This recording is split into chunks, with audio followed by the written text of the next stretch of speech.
Olha, queridos, eu tenho buscado, junto com meu esposo, a pastora Cláudia, a gente tem buscado a presença de Deus. De todas as maneiras, a gente tem que se separar das coisas que não provêm de Deus, que a carne ela é perigosa, ela nos leva para as coisas que não são de Deus. Mas em todo tempo buscando, não só por nós, mas pelo ministério. O ministério de vocês que já estão conosco e aqueles que vão vir ainda para a igreja. Porque eu creio que não vão ficar só subimos com Jesus, só esse povo. Vai ser um povo tocado por Deus para estar conosco. Pessoas que a gente ama, pessoas que a gente não conhece, mas nós vamos crer até a obra do Senhor ficar totalmente completa em nome de Jesus Cristo. Mas eu ando me entristecendo muito, em partes me alegrando, de ver, em partes me entristecendo, em ver que as pessoas não querem ter um compromisso com Deus. Em partes me alegrando, porque isso é cumprimento da palavra do Senhor. Está entendendo? É confuso, né? Mas a palavra de Deus é para aqueles que realmente buscam verdadeiramente. Gente, estou achando tudo tão distante um lado do outro hoje, né? Ah, sim. Mas tudo bem, vamos continuar. Belezas passadas. Mas enfim, as pessoas, elas de alguma maneira estão desprezando o Senhor, mas isso de alguma maneira é o relógio de Deus para a volta de Cristo. Olha aqui, é assim mesmo, né, pastores? É desse jeito. Quanto mais se esfria o amor das pessoas, mais está próxima a volta de Cristo. Mas ao mesmo tempo, em Joel, fala que nos últimos dias ele derramaria do Espírito dele sobre toda a carne. Oh, aleluia, Jesus. Olha que coisa. Uns se esfriarão, outros serão tomados pelo poder de Deus. As pessoas esperam que alguns vão ser tomados pelo poder de Deus. E no meio de tantas ofertas malignas, no meio de tanta corrupção no meio entre o povo de Deus, há pessoas que querem ter um compromisso tão forte com Cristo, isso é verdade, tão forte com Deus, que esse compromisso ele se torna algo tão forte que se torna em ministério. Ouve o Espírito Santo. Mas ultimamente as pessoas não querem, queridos, sofrer nada para servir a Jesus. Eu estou assustada. É assim, olha, pastora, eu deixei meu marido e agora eu já estou com outro. Depois chega outra assim, ai pastora, eu estou muito triste, sabe? Eu vou falar com ninguém mesmo. Eu estou muito triste porque a mulher do meu marido está contra mim. Eu falo, mas meu Deus, é a mulher do seu marido? Eu não estou entendendo mais nada, gente. Eu não estou entendendo. Daí chega outro e fala assim, pastora, sabe, eu estou lá no relacionamento aberto, e eu estou sendo enviado por Deus no meio desse relacionamento. Estou esperando só uma resposta do Senhor. Gente, eu só não entro pelo telefone porque não dá para dar uma cajadada. Está precisando de um entendimento. Espera, cadê a palavra de Deus, gente? A palavra de Deus diz que os adúlteros não entrarão no reino dele. O Senhor abomina o divórcio. O Senhor abomina o adultério. O Senhor abomina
diabo não me engana. Pode ficar chorando as línguas, porque o homem é mulher de Deus.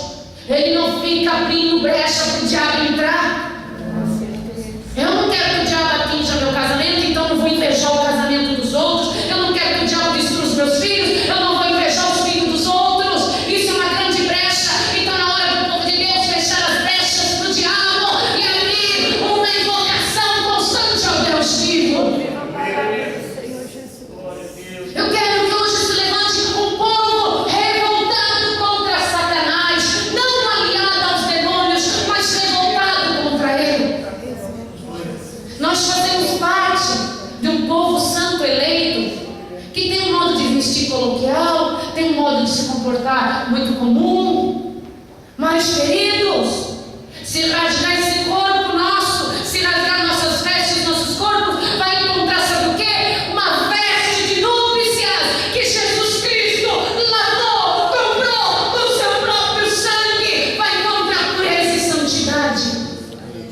E está na hora de todos nós vestirmos as mesmas vestimentas, as vestes brancas, na nossa alma, colocada por Jesus Cristo. O meu desejo é que todas as pessoas que eu converso tenham um encontro com Jesus. O meu desejo é que todos os meus parentes tivessem um encontro com Jesus. O meu desejo é que todos os colegas que já passaram pela minha vida tivessem um encontro com Jesus. Que todos que já entraram na minha igreja tivessem um encontro com Jesus. Mas não é assim. Não é assim. Muitos são os chamados, poucos são os escolhidos. O diabo nos faz escravos, mas Jesus Cristo nos deu o livre-arbítrio. Com certeza. E deu o livre-arbítrio a toda a humanidade. A pessoa tem o direito de escolher ele ou não. É um direito de cada um. Nós não podemos chegar e impor sobre os filhos, sobre os netos, sobre os parentes, sobre a mãe e o pai. Olha, aceita Jesus, aceita Jesus. Nós não temos como. É livre-arbítrio. É escolha deles. Mas nós temos a oração, a perseverança da oração. Eu lembro que nós passamos aqui o testemunho daquele pastor Paulinho de Jesus, um ex-travestis, um homem que canta e prega, que eu nunca vi coisa tão linda. Mas ele conta que o pai dele sendo pastor, a mãe uma mulher de Deus. O pai ia buscar, lembra-se? O pai ia buscar ele ali na Rua Augusta, ele com seio, já com seio, todo tomado hormônio.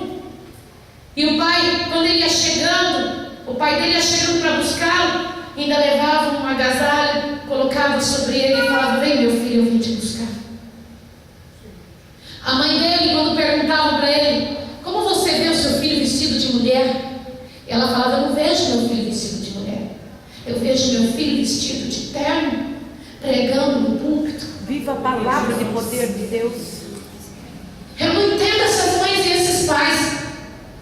A maioria que está nas igrejas fala que tem Jesus, mas aplaude tudo que os filhos fazem de errado, mas não consegue profetizar sobre os filhos que um dia verão eles no altar do Senhor pregando contra o diabo. Quero ver meu filho próspero, quero um bom casamento, quero meus filhos com bom estudo, quero meu filho trabalhando numa multinacional assim, fazendo grandes viagens, comprando imóveis. Mas são poucos que brilham os olhos e falam: eu quero o Senhor, que meu filho ou minha filha sejam daqueles perseguidos por amor a Ti, aqueles que são injuriados, cuspidos por amor ao Teu nome, que vão levar o Evangelho pelas nações, que vão ser injuriados por amor de Ti. Aleluia. Antes que meus pais pensassem em me dar uma casa para morar, eles pensaram em me entregar para o Cordeiro.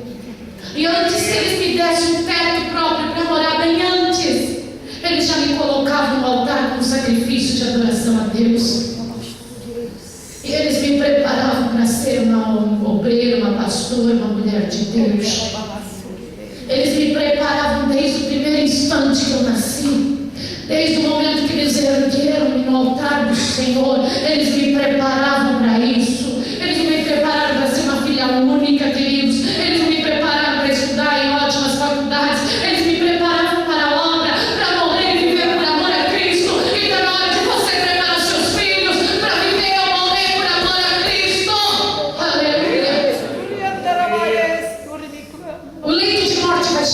Deus. E talvez você passe pela vida inteira na igreja e não consiga uma pessoa para Jesus da tua família. Mas sabia que o homem e a mulher de Deus é perseverante até na hora da morte? Com certeza. Ele é perseverante até na hora da morte. Com certeza. Quando chega na hora da morte, quando Deus está falando, você quer água, quer oxigênio, ele fala, eu quero que você me faça uma promessa. Sabia que o homem e a mulher de Deus é assim? Com certeza. Fala, filho, eu tenho que falar uma coisa para você. Não é onde ficou o cofrinho, onde ficou o dinheiro, nem o pecado antigo da família, não é isso. O homem e a mulher de Deus fala, vem cá, filho, vem cá, netos, eu quero falar uma coisa para você. Há um caminho chamado Jesus, eu quero que você siga. Mas se você sofra, vale a pena, porque eu vou para o céu e quero te encontrar lá. Aleluia.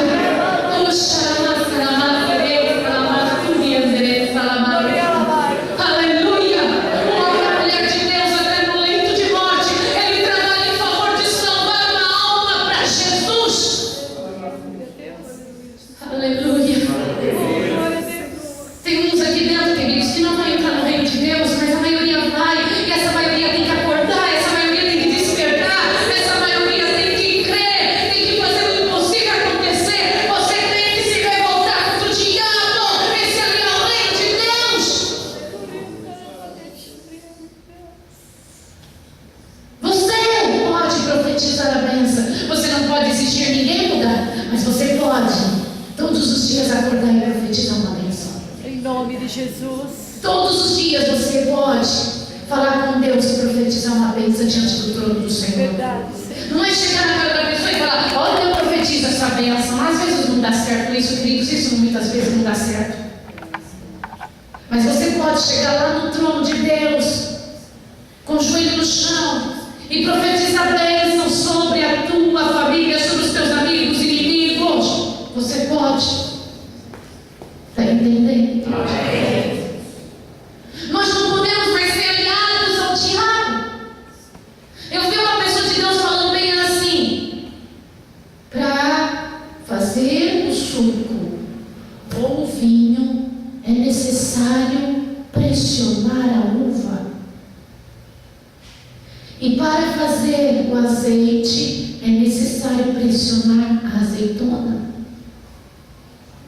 Quando nós queremos chegar a um grande acontecimento na vida, é necessário apertar um pouquinho do seu eu, dos seus desejos, da sua vontade. Quer produzir vinho, quer produzir azeite, e não quer passar nenhum aperto por amor a Cristo. Precisamos sim, Senhor. Você quer produzir algo, mas não se aperta em nada por amor a Jesus. Continua a pessoa, o crente é espaçoso, mas quer a produção do vinho e da uva, quer a produção do azeite que vem da azeitona, quer a vitória, quer a bênção, quer ser reconhecida e reconhecido. Quando o fulano, a fulana é reconhecido dentro do altar, quando a gente reconhece uma pessoa dentro da obra de Deus, ficam todos invejados. Mas na hora de sofrer os apertos para produzir o que é bom, ninguém quer. Ah lá, reconheceu para fulano, está errado. Ah lá, aquela pessoa conquistou uma bênção. Não é assim também. Vai lá e conquistar assim, porque quando a gente quer uma bênção, quando a gente quer uma vitória, quando a gente quer conquistar algo, a gente espreme, deixa o Senhor espremer o ego da gente, os desejos carnais da gente, as nossas fissuras, ficam tudo espremidas na mão do grande Senhor. Jesus, como tu és maravilhoso. Te adoro. A palavra do Senhor em Mateus, capítulo 7, versículo 14 fala: porque estreita é a porta e apertado o caminho que leva à vida, e poucos há que a encontrem. Essa é a palavra verdadeira. As pessoas querem, pastora Cláudia, e até Jesus por atalhos. As pessoas, pastora Cláudia, querem chegar em Jesus cortando o caminho. É sim. Não tem como cortar o caminho é Jesus. Com certeza. Sabe, pastora, aquelas pessoas querem ir para o céu nas suas costas, nas costas dos pastores. É sim, verdade. Mas não quero entrar no caminho, porque o caminho é estreito. A porta é estreita, o caminho é apertado. Mas o caminho é apertado, é bem apertado, bem apertado. Não é apertado. O caminho é apertado. Você deixou de fazer muita coisa para estar nesse caminho. Foi apertando, não é, pastor Gildo? Foi apertando, para você saber que lá na frente vem a glória de Deus. Lá na frente está a glória de Deus. Tem que apertar. É um prazer quando Deus aperta a gente no caminho dele. É gostoso. É uma sensação que a gente não troca mais por nada que já passou na vida. A gente tem prazer de estar nesse caminho apertadinho. Porque a gente sabe que chega lá diante do Senhor. Mais cedo, mais tarde estaremos cantando na glória. Nós estaremos no grande arrebatamento. Nós estaremos cantando diante do Cordeiro. Nós estaremos adorando Ele para sempre. Aleluia.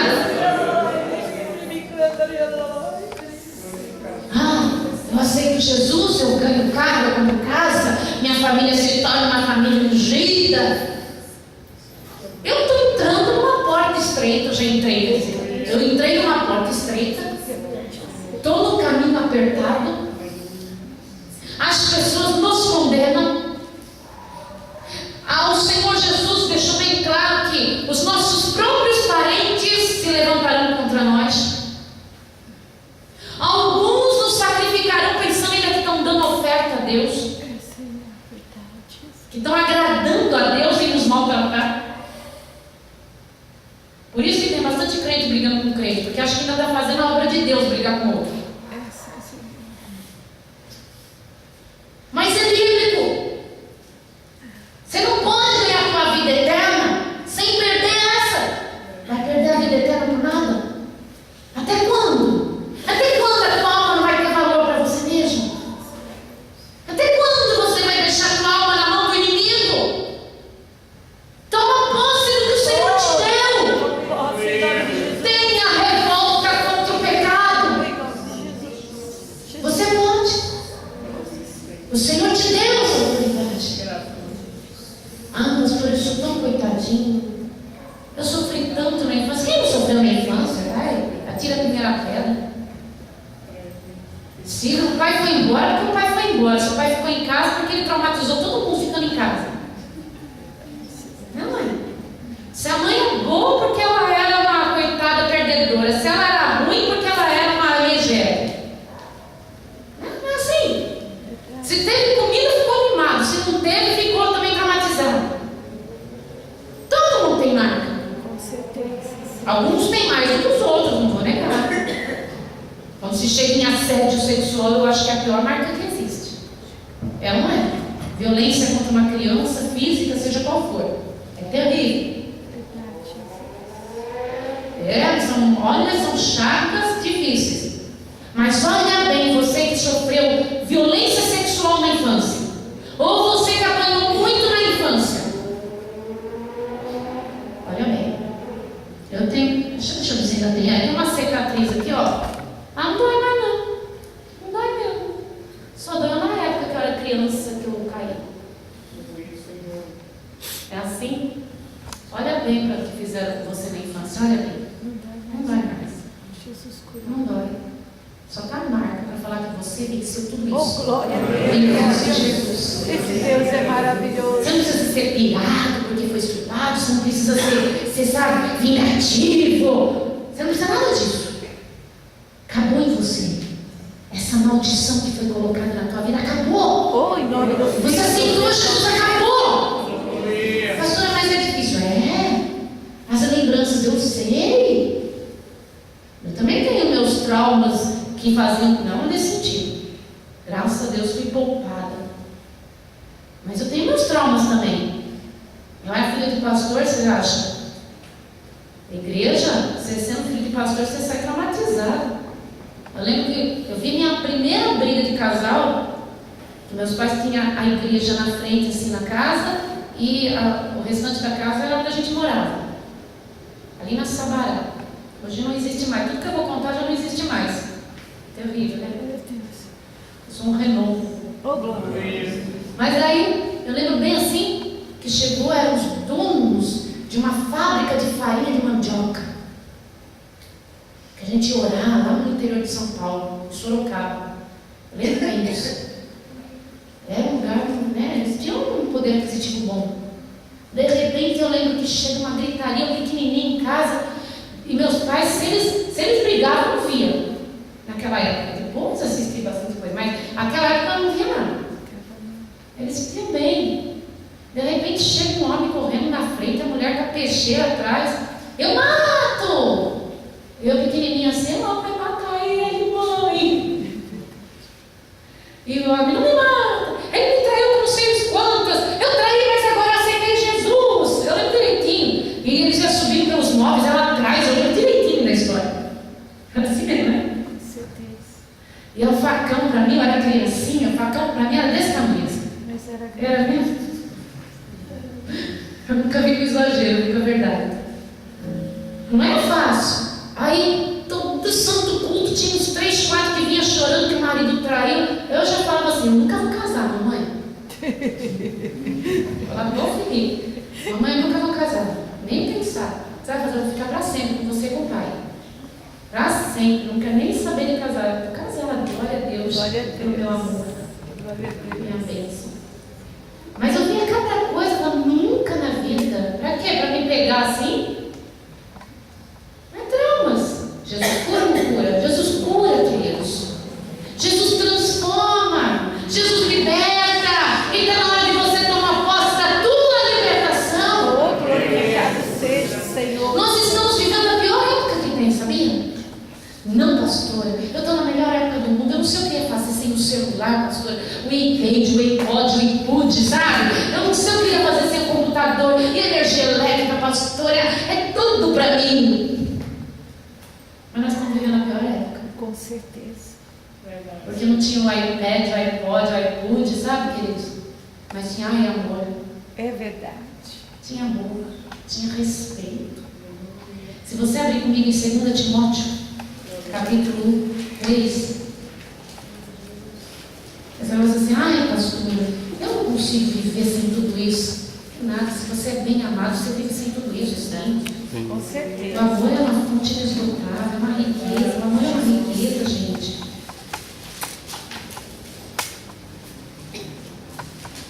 Segunda Timóteo, capítulo 3. Sabe, porém, nisto, que nos últimos dias sobrevirão tempos trabalhosos. Tempos trabalhosos, você que trabalha com crianças, professores. Não tem nada a ver com a nossa época. Antigamente o professor podia dar bronca nos alunos. Pelo menos na nossa época podia dar bronca. Já não podia mais dar palmatória, já dava bronca só. Agora você tem que ficar assim, né? Levando cadeirada, mesada. Simplesmente é um horror, gente. Tempos trabalhosos. Olha, se matarem alguém na rua e a pessoa for homossexual, vai falar que foi homofobia. É assassinato, gente, de qualquer maneira. Se fosse um hétero, um homossexual, qualquer coisa, o mundo está violento. Antigamente, cada religião ficava no seu espaço. Né? O macumbeiro sacrificava a sua galinha, o judeu fazia as suas orações, o islâmico virava poupança lá para não sei aonde, fazia as suas rezas, o crente ficava expulsando tudo isso e a gente ia vivendo. Agora, não vale mais, você não pode mais ter a sua expressão, nem filmes. Quem produz filmes mesmo não pode nem colocar muito sobre religião, sobre Cristo, Deus. Pode observar nos filmes ultimamente, pode ter pornografia, sexo explícito, mas não pode falar sobre Jesus Cristo, Filho de Deus, o ressurreto. Verdade, Jesus. Né? Comédia ainda. Comédia pura pornografia. A gente na nossa época só tinha naquele canal 13 que a gente pulava. Agora é uma comédia infantil. Mas em Cristo não pode ser falado. Em Jesus tem que ser engolido para falar. Tá vendo? Falar em filme, eu vou indicar um filme que eu gostei. Eu e minha família gostamos. É um filme que relata a história do maior evangelista de todos os tempos, Billy Graham. Já fizeram a primeira parte do filme. É um filme curto, mas você quer mais. Tem um documentário que tem 2 horas de duração. Também é rico. O documentário é muito rico de se ver. Porque tem o próprio Billy Graham, a esposa que faleceu em 2007, falando. Documentários mesmo. Eles não... Mas o filme, para quem é mais assim, gosta de assistir um bom filme, muito bom, gente. E é um filme contado por um senhorzinho no leito de cama, dando entrevista. É um ator, lógico, mas representando um ex-evangelista que praticamente foi um espinho na carne de Billy Graham. E ele vai testificando a grandeza do ministério de Billy Graham. Billy Graham, ele ainda está vivo. Ele foi íntegro em todo o seu ministério, apesar de tentar sujar ele. Lindo, maravilhoso. E ele chegou e chamou todo o ministério dele. Vocês assistiram ou não? Eu assisti 2 vezes para você ter uma ideia. Eu não estou com testosterona não, é que o filme é bom mesmo. Né? Tem alguém que gosta de assistir filme mais de 2 vezes. Mas é que o filme é um ensinamento, sabe? E na hora... Deixa eu ver o que eu estava falando mesmo. Ele chamou toda a equipe dele e falou assim... sobre oferta, sobre não explorar, falou assim, nunca ficar um dos meus obreiros em um quarto fechado com uma mulher se não for a esposa dele. Tá certo, para não cair nem em tentação e nem ter levantação de falsas contra esses homens de Deus. Ele falou mais também, nunca falar mal de outros pastores. Ele não falou mal nem desse, que era um espinho na carne dele. Meu amigo. Ele falava, meu amigo, ele não está tendo mais a visão espiritual, mas olha por ele. Ele falava, olha gente, está na hora da integridade entrar em todos mesmo. Tamo posse. Você que já é do Senhor, se assistir esse filme, você vai ficar feliz. Você que é do Senhor, você vai ficar feliz. E a pureza do amor só, né? É a pureza do amor. Muito lindo. Qual é o nome do filme, né? História de Billy Graham mesmo, né? Os primeiros anos de Billy Primeiros Graham. anos de Billy Graham. E ele mostra assim, olha mulheres, eu peguei para vocês sobre Ruth, para vocês serem Ruth, na virada do ano, não foi isso que eu falei para vocês? Sejam como Ruth, não seja como Jezabel, lembra-se que eu falei? Marcou bem, né? A gente faz uma pregação tão elaborada, não marca como essa. E a esposa dele, por incrível que pareça, chamava-se Ruth, e ela foi uma alicerce na vida dele. Ela foi uma benção. Não adianta, gente. Ele foi um homem estrondoroso na presença de Deus, mas teve uma mulher estrondorosa junto com ele. E eu Elias viu muito, porque a pastora Cláudia vive profetizando sobre a vida dele diante de todos. E a história do Billy Graham, quando ele começa, ele era filho de crente. Vocês podem assistir que não vai fazer diferença. Ele era filho de crente, já presbiteriano, e chegou a avivamento nos Estados Unidos, onde enchia aquelas tendas, cheio do poder de Deus, e ele falava assim, antes de se converter, eu não acredito, isso daí não está certo não, só não desce muito não, até que um mocinho assim, um amigo dele, convidou para ir na tenda, ele foi por ir, e quando ele estava lá na tenda, o pastor pregava igual eu, sabe? Olhando nos olhos, igualzinho eu prego para vocês. Verdade. Igualzinho, falando do pecado. E nisso, para ele era como se fosse só para ele, naquele momento. E ele falava assim, que ele direcionava o olho e falava, jovem, você tem um grande vazio dentro de você. Nem carro, nem moças bonitas pode preencher isso. Esse vazio que tem dentro de você, você tem que aceitar Jesus. Olha, num culto, numa tenda, um pastor que não é conhecido por nós, pregou e levantou um Billy Graham. Aquele dia em diante, ele escutava o coral cantando, foi para frente, aceitou Jesus de verdade. E passou a noite inteira acordado, só com aquele zinho na cabeça, se entregando para Jesus, porque a entrega não fica só no altar, né? Ela vai continuar com a gente, né? Lindo, maravilhoso. E ele foi, daí na hora, o impulso dele foi entrar numa escola de teologia para aprender, sabe? Porque todos nós queremos, né, aprender na hora. Ele ficou um mês só.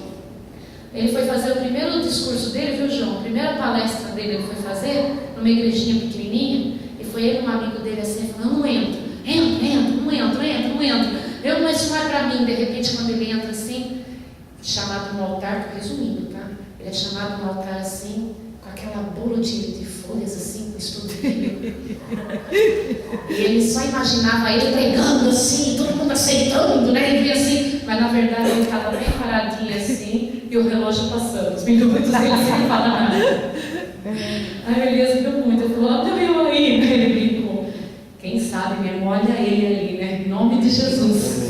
Está E determinado. depois, gente, aquele homem que pregou para multidões, 100.000 pessoas, 80.000 pessoas, 140.000 pessoas, por todo mundo, por toda a face da terra, pregou para Marilyn Monroe, pregou para todos os presidentes dos Estados Unidos, pregou para todos. Foi na Rússia, na época que era a União Soviética, isso eu já sei porque eu estudava lá, na União Soviética, pregar lá para aquelas pessoas, gente, levar Bíblias escondidas e pregar para o governo. Gente, é muito Deus. Então, de repente, eu estou assim, Senhor, eu estou aqui pregando e pode ter alguém que vai ser um Billy Graham da vida, que vai aceitar Jesus pela minha pregação e vai sair espalhando o Evangelho. Ai, que coisa linda, né? Que coisa linda. Tem gente que está assim, seja eu, que seja eu, que seja eu. Glória a Deus. Eu também quero que seja eu, que seja eu, que seja meu marido, que seja você. Aleluia. Mas pensou eu ser esse pastor que está pregando e vai levantar um de vós aí para pregar para as nações? Ai, meu Deus, eu vou sentir tanto orgulho de você que eu não vou me caber dentro dessa igreja. Aleluia. Continua aqui. Porque haverá homens amantes de si mesmos, avarentos, presunçosos, soberbos, blasfemos, desobedientes, ingratos, profanos, sem afeto natural, irreconciliáveis, caluniadores, incontinentes, cruéis, sem amor para com os bons. Quer dizer que eles amam os deles, mas os bons não. Senão a palavra de Deus vai falar sem amor para com ninguém. A palavra de Deus fala sem amor para com os bons, traidores, obstinados, orgulhosos, mais amigos dos deleites do que amigos de Deus, tem da aparência de piedade, mas negando destes afasta-te. O Senhor manda afastar-se. Está ligado. Porque deste número são os que se introduzem pelas casas, né? Era isso que eu queria. Depois vocês dão o restante que eu tenho avançado. Nós estamos vivendo esse tempo do fim. Mas você pode viver o avivamento dentro de você. Eu aceito a palavra. Chegou em casa, seja o seu avivamento. Chegou no trabalho, você é o avivamento. Está na rua, você é o avivamento. Glória a Deus. Onde eu, a pastora Elias, a gente vai, a gente tenta falar em Jesus e da igreja para alguém. Esse dia sentei perto de um senhorzinho, meu esposo, de repente eu fui falando no banco até poder falar da igreja de Jesus, e ele tinha namorado alguém quando ele tinha 18 anos, que era da igreja batista. Ele falou assim para mim, tinha uma Bíblia, ele é bem velhinho, ele era negro, não parecia tão velho, mas ele era bem velhinho. Ele falou assim, tem uma Bíblia até com uma dedicatória com meu nome, mas ficou lá, nunca mais eu vi. Porque toda religião é boa, né? Eu falei, não, a religião é ruim, escurece a alma, a visão. Jesus é bom, ele é o caminho. Aí ele foi correndo buscar o endereço para dar para ele. Eu estou esperando, porque tudo que a gente convida mora perto do Mar Paulista. Incrível, Quem sabe, né? Chega uma hora, vai ter que de segunda a segunda. Em nome de Jesus. Filho de Deus. De segunda a segunda, né, João? Cadê você? Em nome de Jesus. Está ligado, Jesus. Vamos crer. De repente a gente está em outro lugar. Meu esposo, vem cá, Cláudio, vem ensinar o endereço para uma família que eu estou evangelizando. Aí eu fui lá do outro lado, sabe que eu estava com uma saia indecente. Falei, meu Deus, eu falo que eu sou pastora. Uma saia mais curta. Eu falei, Deus me livre, entrei em outro lugar, fui entrando nos outros lugares, eu fui fugindo. Daí ele ainda falou, essa é minha esposa, pastor. E eu falei, bem, eu estava fugindo. A mãe falou, sabia, por causa da minha saia, foi bem feito colocar essa saia. A próxima vez põe lá mais para baixo, para eu poder falar, essa é minha mulher que é pastora. Tem hora que ela pesa, né? Tem hora que pesa, a gente vai se cumprindo, vai fazendo. Mas que o Senhor seja a nossa honra. Mas é também do lado do Mar Paulista. Olha, já que você não consegue convidar ninguém, você não quer fazer uma campanha orando para que tudo que nós convidamos vá para a igreja? Obrigado, Jesus. Alguém quer fazer essa campanha? Aleluia. Senhor, que tudo que a pastora Cláudia, a pastora Raquel, a irmã Elias tenham convidado, que vá, Senhor, para o culto. Olha, gente, eu faço questão de dividir esse galardão com todo mundo. Tá ligado? Amém. E daí você vocês saibam receber também, tá bom? O Senhor abençoe a todos. Obrigada. Revoltados contra pecados, mortos para o mundo e vivos para Cristo. O Senhor abençoe a cada um de nós, em nome de Jesus Cristo. Amém. Obrigada.